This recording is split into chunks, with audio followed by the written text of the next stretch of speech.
Selamat datang di UIN Sunan Gunung Jati Bandung, kampus yang tidak hanya dikenal dengan kualitas akademiknya, tetapi juga komitmennya terhadap lingkungan. Sebagai institusi pendidikan yang berlandaskan nilai-nilai Islam, UIN Sunan Gunung Jati Bandung menyadari pentingnya menjaga kelestarian alam dan lingkungan. Kami berkomitmen dalam mendukung program Green Campus. Melalui program ini, kami bertekad untuk menciptakan lingkungan kampus yang lebih hijau, bersih, dan sehat. Kami berkomitmen untuk melakukan kebijakan penghijauan dan keberlanjutan lingkungan, meliputi pengaturan lahan dan infrastruktur, energi dan perubahan iklim, sampah, air, transportasi, serta edukasi. Terletak di wilayah timur kota Bandung, UIN Sunan Gunung Jati Bandung memiliki 3 lokasi kampus. Kampus 1 terletak di Kecamatan Cibiru dengan luas 7,02 hektar. Kampus 2 terletak di Kecamatan Gedebage dengan luas 28,3 hektar. Dan Kampus 3 terletak di Kecamatan Cilenyi dengan luas 2,05 hektar. Public space menjadi salah satu tempat nyaman yang menyuguhkan pemandangan hijau menyegarkan. Dengan adanya taman-taman yang tersebar di area kampus. Pepohonan rindang membentang seluas 78.500 meter persegi di sepanjang kampus kami. Kami percaya bahwa pendidikan adalah hak semua insan tanpa memandang keterbatasan.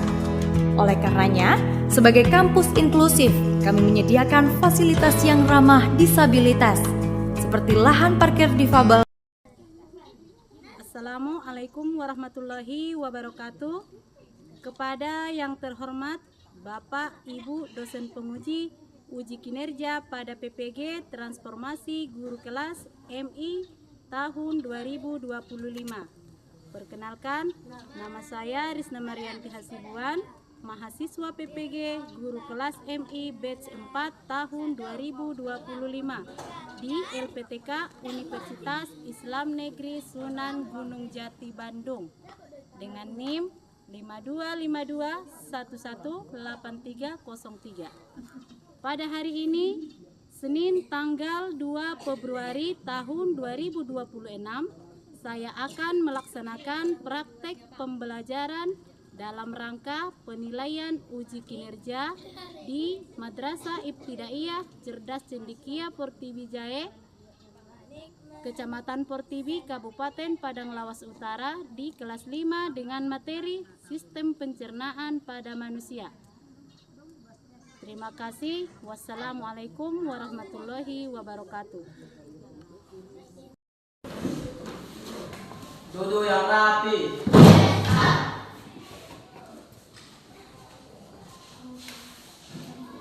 Assalamualaikum warahmatullahi wabarakatuh.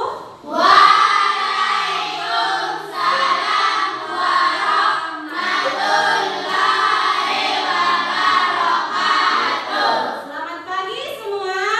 Pagi, Ibu. Bagaimana kabarnya anak-anak ibu semua? Alhamdulillah sehat.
ini sangat berkaitan dengan pembelajaran kita pada hari ini, yaitu sistem pencernaan pada manusia.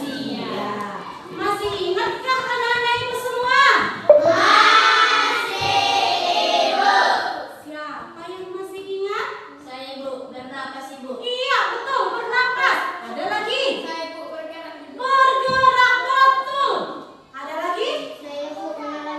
Mengalami pertumbuhan. Bagus. Ada lagi? Saya, Ibu. Berkembang biak. Berkembang biak. Bagus. Seterusnya ada lagi? Saya, Ibu. Makan dan minum. Makan dan minum. Betul. Ciri-ciri makhluk hidup adalah bernafas, Bergerak. Mendapat pertumbuhan. Berkembang biak. Makan dan minum. betul. Kelima poin ini adalah ciri-ciri makhluk hidup.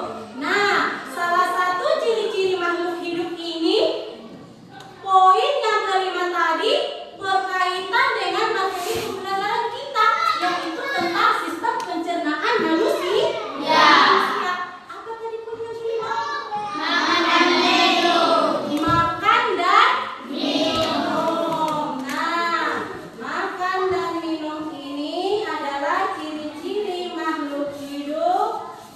Materi pembelajaran kelas 4. Nah, ini sangat berkaitan dengan pembelajaran kita.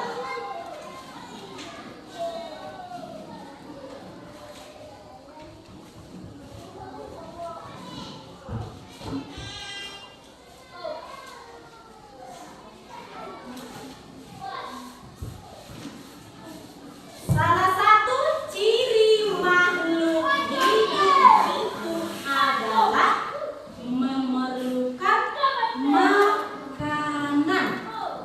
Ya kan? Salah satu ciri makhluk. Lanjut. Adapun tujuan pembelajaran kita pada hari ini adalah yang pertama, kalian mampu mendeskripsikan organ pencernaan beserta fungsinya. Terus yang kedua, peserta didik dapat membuat bagan pencernaan manusia dan mempresentasikannya di depan kelas. Baik, anak-anak ibu, setelah tadi ibu mengasih tahu tentang tujuan pembelajaran kita, ibu harap semuanya harus bisa ya.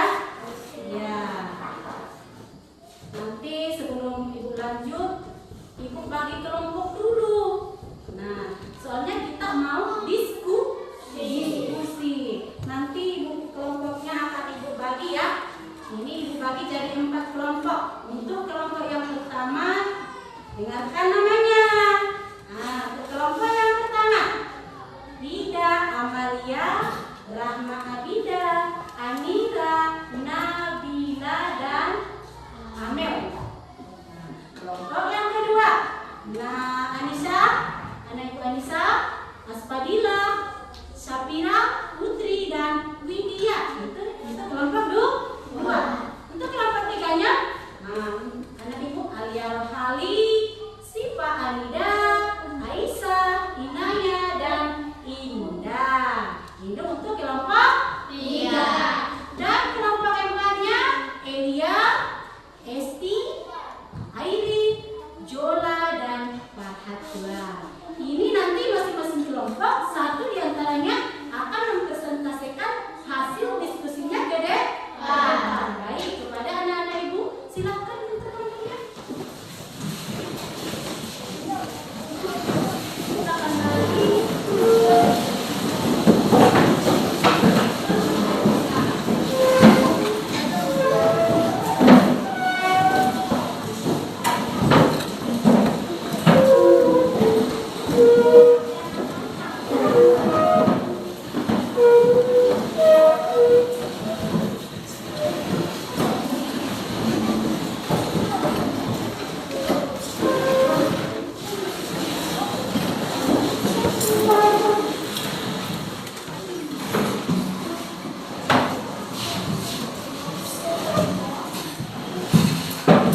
Nah, sebelum kita diskusi, ada baiknya, nah anak-anak semua, sebelum kita memulai diskusinya, alangkah lebih baik lagi kita lihat dulu, kita simak dulu, kita tunggu dulu.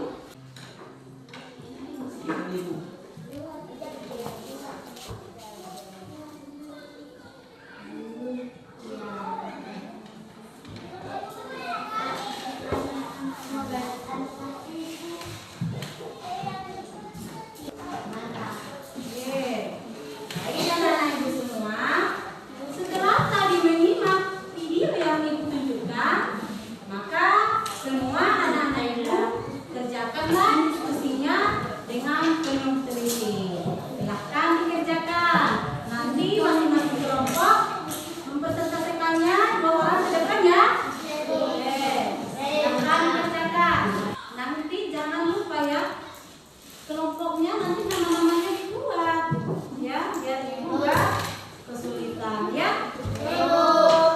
Baik, seperti yang Bapak yang Ibu tadi bilang, setelah selesai diskusinya, masing-masing kelompok mempresentasikannya 2 orang ke depan. Jadi kelompok siapa yang sudah siap? Iya, kelompok. Oke, tepuk tangannya. Baik, Ibu panggil saja ya. Silakan kelompok 1 mempresentasikan hasil diskusinya kepada anak ibu kelompok 1. Siapa perwakilannya? Silakan ke depan presentasikan hasil diskusinya. Yang lain diperhatikan ya. Ya, semua anak ibu paham. Assalamualaikum warahmatullahi wabarakatuh. Waalaikumsalam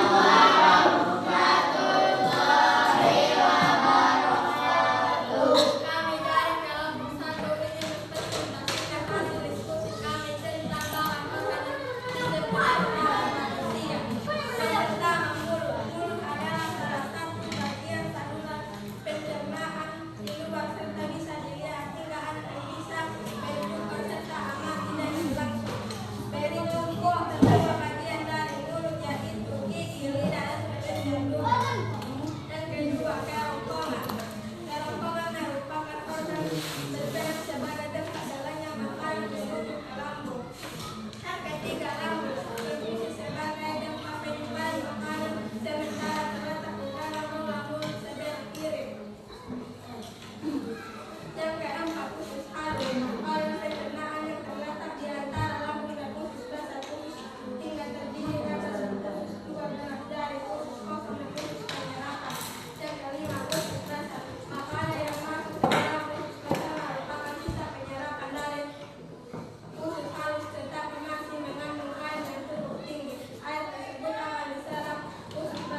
bagian dari mulut yaitu gigi, lidah, dan kelenjar ludah.